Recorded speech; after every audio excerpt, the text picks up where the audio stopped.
Yeah, and thanks. My name's Jeff. I do want to share ideas that have been coming toward me. I really love the Passion Grant, right? And I just really think that's a pretty concise and effective and accurate depiction of Marx's ideas.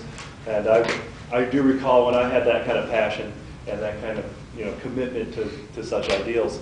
And I was changed a little bit. I have been moving around the political spectrum. I did consider myself a radical, far left, looking for a revolution and trying desperately to make such things happen. And it is kind of odd. It was kind of changed a bit from an unusual source that I didn't expect. I happened to buy a house. Well, my wife actually bought the house next to an old grist mill, a business that had been in existence since 1648, which served the local agricultural community, and a bunch of uneducated, redneck farmers started getting me to think about things in a new way, and really made me see things that looks at the way, and I can't really move, right? You stay in that frame of space, you're great. Okay, I'll do my best.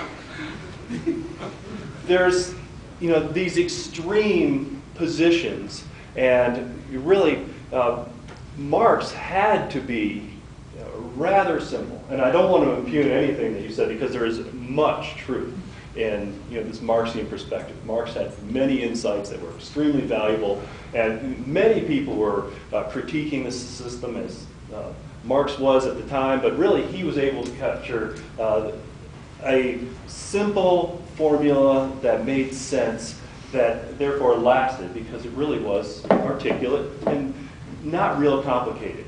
His motive was to inspire revolution, and to do so, he wanted to talk to the people, the intelligentsia. He wanted to get the elites of society. He wasn't able, though, to rouse enough concern or anger in the system from many of those groups that really had enough power to make revolution. So he therefore turned to the working class. The working class did have numbers, and they also had motivation because the system was not working in their favor. But at the same time, in order to do so, he had to make his plan rather simplistic.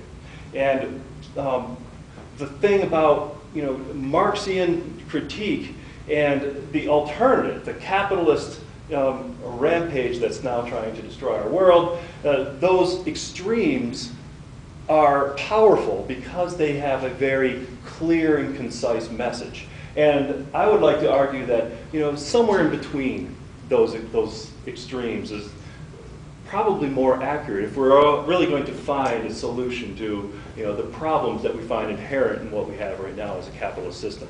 And talking about free trade, I want to just jump into that immediately. And a Marxian analysis is really accurate when you start thinking about where profit comes from and looking at labor as the essential creator of wealth. And obviously, if we can find labor costs that will produce a product at pennies on the dollar, we can go to China. And the Chinese workers, as they did in Japan, began to become frustrated and agitated for higher wages, higher standards of living. Production facilities moved to the cheaper country. And then we're now seeing our goods and services, well, primarily our goods, our manufactured goods being produced in cheaper and cheaper places. Capital, as it's become more global, is searching the world for the cheapest possible source of labor costs. We also have other production costs like pollution, the needs of getting rid of our toxins and the byproducts. We've got a whole series of other costs that go along with that, taxes. We could continue on down the line. So it's not simply labor, but production costs. But there are many other things as well that big money is earning greater wealth through. And it does not just come from producing things at the point of production at a cheaper cost, but actually when you start searching the world for places where the standard of living is low and where the cost of living is low, where wages are low, of course, what ends up happening is the traders on a global scale can then find places where that cost is low enough so that the values then, the costs of goods to be sold in places like the United States are going to undermine those that are producing goods here. Our workers have to live in a society where a house costs a couple $100,000. They have to live in a society where a car is going to cost $20,000. A cheap car, 12, an expensive car, 40, whatever. The cost of living is high here. Therefore, it costs a lot. We need to have higher wages, just simply to survive at a decent standard of living.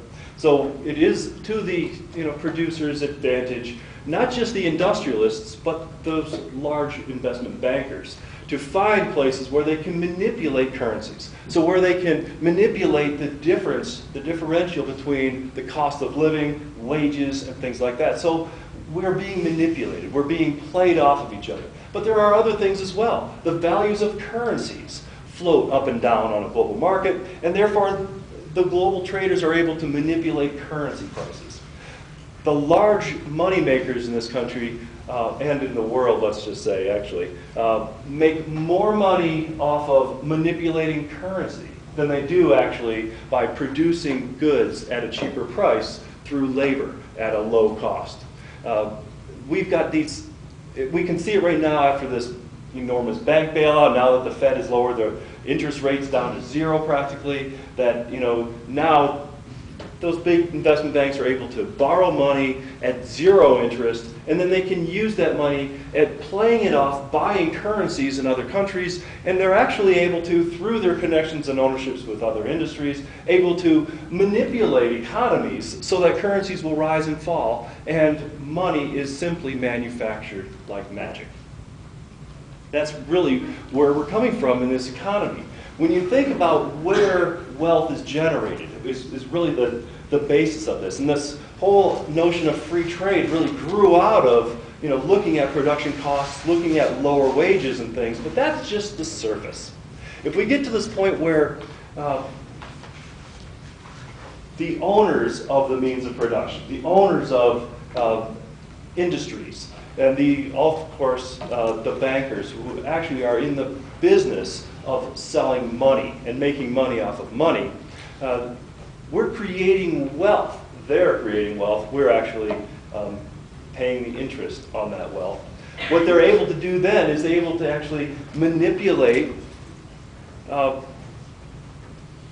who has jobs, where those jobs are, how much those people are being paid, and they can actually fluctuate the value of an economy, whether or not an economy is going to grow or shrink, and therefore as currencies fluctuate, they're able to move their money from country to country just to take advantage of those shifting differences in the values of currency. The real money that's made in this world is not really made according to this old idea that we build a product using labor, and then the value of that product is enhanced because of the labor that went into it. The old labor theory of value with, we've got necessary labor time and then surplus labor time, and the greater the surplus labor time, the more money we're going to make. I mean, that is accurate, that is true. At the same time, though, that's not the real money that's being manufactured. The real wealth that's being created is actually taking place from people manipulating currencies and loaning money and charging compound interest. There's a really good reason that for hundreds of years in Europe, during those Middle Ages, interest was illegal. There's a pretty good reason for those that read the Bible, that the Bible actually says that interest is evil. Usury laws in this country existed, where compound interest was, we never went down to actually making it completely illegal, but the rates had to be very low. And I'm talking about way back in the dark ages of 1970s. Those things all went by the wayside after the Reagan Revolution, which all Marxists and myself seem to agree was the downfall of humanity. And that's kind of a joke, but only kind of.